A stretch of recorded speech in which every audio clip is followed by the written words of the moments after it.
بسم الله الرحمن الرحيم. اللهم بارك لنا في رمضان.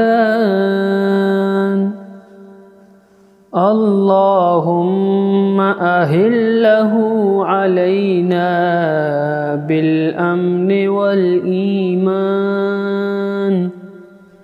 والسلامة والإسلام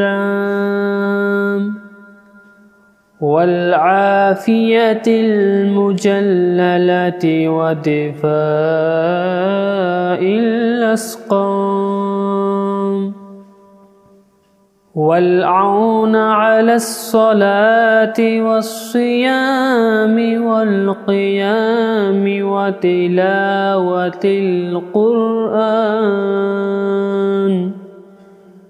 اللهم سلمنا لشهر رمضان وتسلمه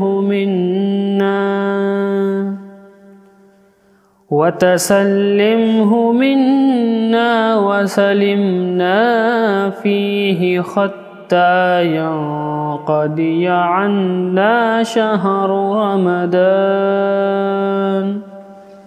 وقد عفوت عنا وغفرت لنا ورحمتنا.